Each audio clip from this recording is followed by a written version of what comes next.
morning, Minnesota Symphonic Winds. I can't believe that we're here working together again. How fantastic is that? I'm sorry that I can't be there in person. Yep, the less said about that, the better.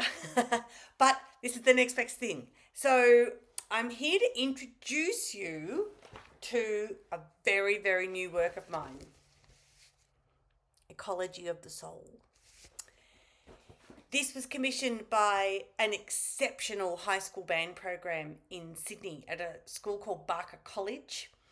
It's the only time I've been commissioned by a school and was given the opportunity to meet the principal. I went and had a half an hour, 45-minute interview with the principal. And not only is he a very mature-aged person, but also he's really walking the walk. You know, everything that he talked about and what he cared about in his school and what he hoped he was achieving in his school, I then turned around and interviewed the students in the band to ask them how they felt about the school, what they thought it was like being a student in the school, and all of their comments echoed and resonated exactly with what the principal was sharing. In the middle of the school, there is a remarkable mural. You can see some photos of it here. It's called Gurrum Barker.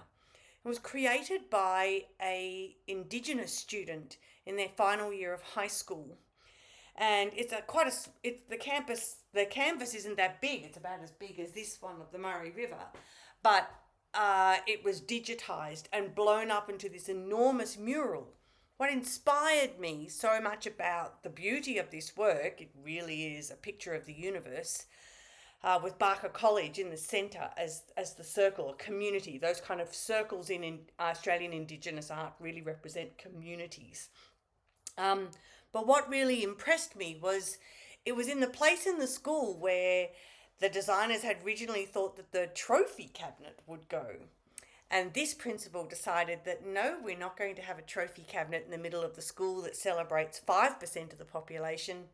We're going to have an Indigenous mural that encapsulates our entire community. What's very inspiring is that this same principal has created 2 other campuses of Barker College in remote Indigenous parts of Australia. He walks the walk, and I liked that. So when it came to creating this work, I took some inspiration from the artwork Gurrum Barker, and I took some inspiration from the survey I did of the students. And that became a piece called Ecology of the Soul.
But there was one comment from one student in the surveys that really resonated with me. The question I simply asked the students was, what does Barker College mean to you? And you might want to have those discussions about your ensemble. What does it mean to you to play in Minnesota Symphonic Winds? Anyway, the comment or the quote from the student that changed everything with this piece was, Barker is the reason for who I am.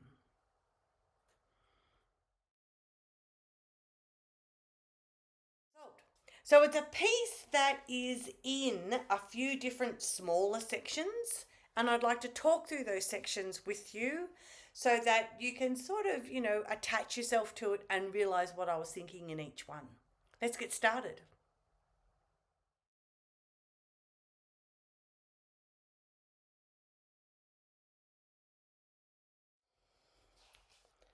The first section is called The Exhilarating Song of the Dawn.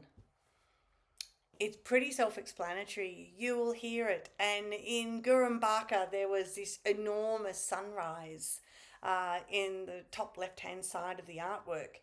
So I really also considered that to be something that was about our own creative ideas, the germination, like the dawning of new ideas, of our imagination, of new friendships, all sorts of new things, newness. At the same time as creating this joyful kind of bright orange kind of sound within the ensemble, we have the birds come in the upper woodwinds, and you'll see that some of the parts are quite choppy, and the idea is just to allow the natural dynamic of the instrument to really speak. I think they're only marked MF or something like that. Don't be too committed to that. Really allow the instrument, when it's in the higher register and it's going to really pop out, let that happen, because what we get is this real sparkle and different call of the birds as they come through. I really encourage all entries to be quite strong, yeah, especially in those opening 16, 22 bars, because we really want to sort of hear some of those dee da dee da da da beep ba. We really want it to be a strong, noble, almost like wearing a superhero cape and it flying out the back of you kind of moment. That's what I'm really thinking of. Maybe you've been watching too much Star Trek. So anyway, so there we go. So that's what we really want in there. And really allow, at the end of your phrases, don't fade out too much. You might want to taper a little bit, but what we want to do is keep some sound in the texture so that the next entry can ride through that. So really think about who you're connecting with, who you're taking over, who you're departing for, and be aware of that in the ensemble and really listen through and maybe talk through that. Otherwise, keep it sparkly, keep it bright, keep it positive, and keep it full of a child's imagination.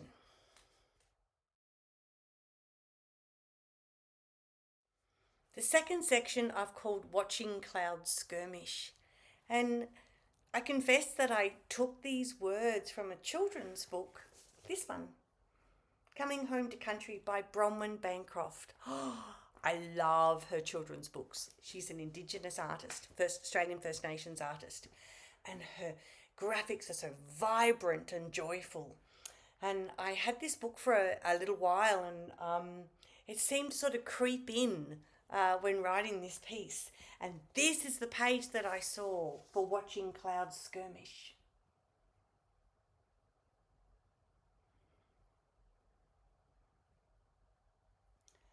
I really loved the beautiful textures, how you can almost see a cross section of the earth and all the different energy and movement that is happening through there, as well as this movement in the clouds above. She just portrays it so beautifully. And I was taken back to, as I'm sure all of us have memories of lying on the ground and looking up and finding patterns in the clouds, and how it's a moment when you're completely in the now. You're not clouded with all of these other things. Something social media has done to us has made our brains so busy. And this is when we didn't have those kinds of things, at least in my age group, and we could just lie there and just take in what's around us. And that's something that I really wanted to celebrate in this section. So it's very dance-like, it's very joyful, it's very playful. The really quite significant oboe solo at 47. It's something I want you to play around with the time. For the conductor, please don't try and control the time of the oboist too much. Take care of everything else, but allow that oboist to sort of bring in a bit of their own personality and bend and twist the time a little bit if they wish to. All within reason, of course, but allow that kind of personality to speak through there. Uh, when we really start to move and things start to get a little bit more involved, it's really important this time that the parts really sort of lock together. And that's really guided by connecting what's happening in bass and accompanying lines with those moving clarinet and bassoon lines. Get those fingers moving, clarinets, and really get some good air happening through the instrument and bassoons so that we can really hear those chromatic runs, make them pulsed, and really enjoy that moment. Something that's been a joyful thing in my life this year is that I've gone back to playing again. I haven't played clarinet for, I'm not even going to tell you how long, but I'm playing again, and oh my gosh, has it brought so much joy into my life to be able to play in a band again. And I think this piece really shows that, because the clarinet parts are a little bit monstrous. So good luck with that. So when we have all the different entries and all the different things stack on top of each other, like at 95, at the crank it up at 104. Again, know who you're working with. Know it's a little bit like the woohoo section in Twist, where things get a little bit out of control because, there's a marking there, dancing in your PJs at 3 a.m. just because you can.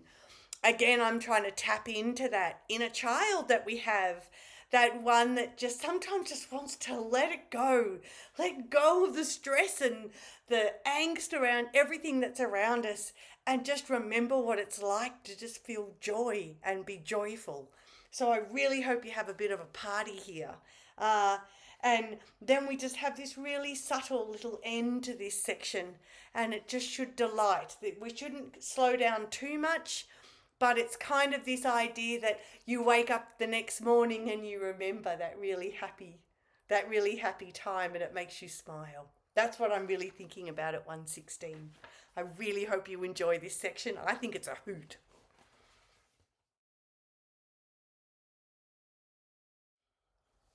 Okay, this third section starts off with an Australian soundscape.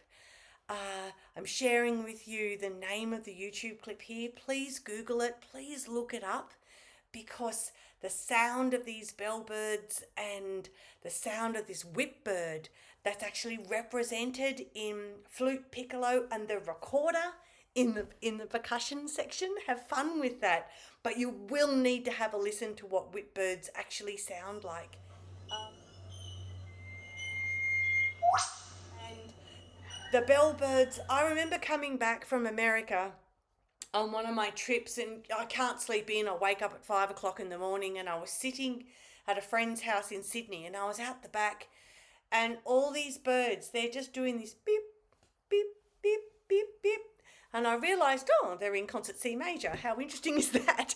And then I heard this other remarkable call, and it was this deal, bum, beer. I thought, oh gosh, how musical is that?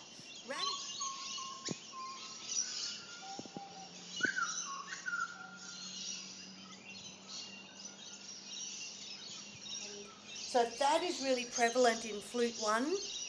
That little call, I think it happens around 1:30, 1:36. That's what's in there. And all these other little calls that are happening, all these little deep, bop, bop, they're just really subtle soundscapes in there. You might want to share that with your audience before you play this piece. You could even play them a little bit of that YouTube clip so that they can have that soundscape in their mind. So when they hear this, they know that it's one of these moments of rest and contemplation and just blocking everything else out and listening to the world around you and becoming part of it purely by listening to it. So then we really grow and build out of here. That little butcherbird melody, it sort of starts to develop a little bit. We start to hear a little bit more of it around 150, and then that culminates in the flute trio around 157. This is such a favourite moment of mine. Really hero this moment. as it comes in over the top of all these little conversational sort of semi-melodies. It's not one big long melody at this point. There are just all these hints of melodies being passed around the band, and this comes in over the top. Then that's really followed by this strong return of the melody and this sense of presence accented by the snare drum. And then we move in and we culminate in this wondrous, joyful moment leading up to 176. From here, there's a bit of a transition, and it's like we have arrived. And I guess what I was really thinking of here is almost all the students coming to school. So I was thinking of them all coming and arriving at school, and then that joy and abundance when you're with your friends, you're in this safe, happy place. And you might want to contextualize that in your own way. Talk about times when that happens for you. It might be that you're getting a bunch of people together to have dinner. Maybe there's another thing you do in the community, or maybe it's coming to band. And maybe it's that feeling when everybody's milling about and warming up their instruments and saying hi, and it's that once a week check-in with each other. That's what I'm really thinking. And then you have that first moment when you play and it feels so good. And that's kind of the energy I'm trying to create leading up to 176.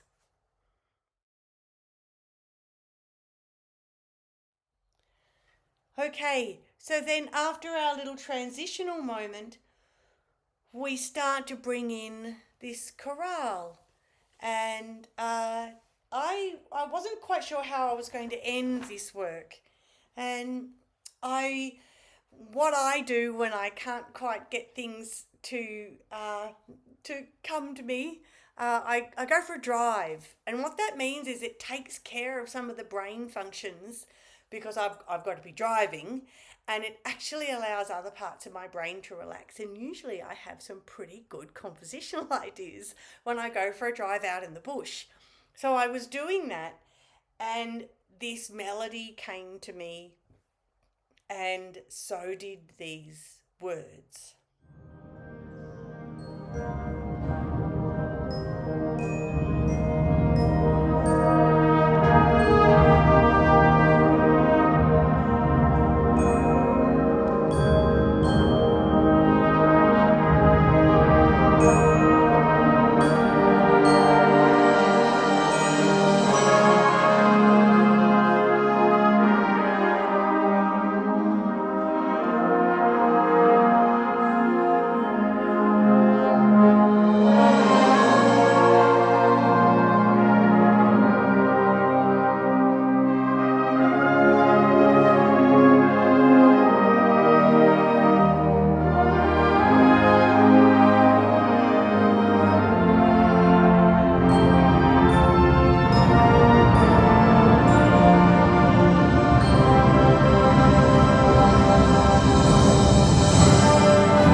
What I'm talking about here with the winter sun is that cold part inside of us, that part of us that isn't quite sure of itself, that one that doubts, the one that maybe wants to dream bigger but you're just not so sure.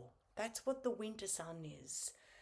And so what I'm saying is, by honouring yourself, honouring your environment, honouring your people, your community, honouring your family, and most of all, honouring you by believing in you, by doing that, you can let that whole person come to the surface and live your life as the whole you, not a shadow of you. So that's what I'm capturing here at the end. And it's huge.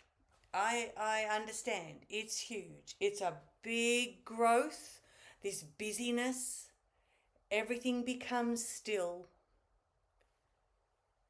and with our greatest warmth and good balance and good tone, we arrive at 197. Horns and saxophones and trumpets, bells right up. Be bold, be brave, let that winter sun shine as bright as you possibly can, and honour the earth and honour everything that around you, and send out joyful, positive, warm, loving energy into the world, because gosh, don't we need it. Let's not be afraid to be joyful.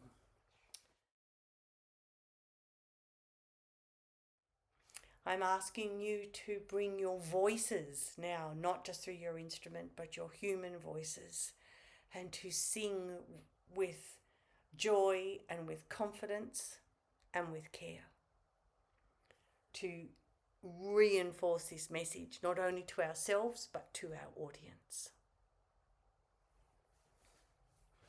That's Ecology of the Soul. I'm so excited that the American premiere will be in my beloved Minnesota. I'm super bummed that I can't be there, but we can still make music regardless of what side of the planet we live on, and we can still be connected, and we can still share in that music making. Thank you so much for choosing this piece, Timothy Marr. Love to everybody. Enjoy.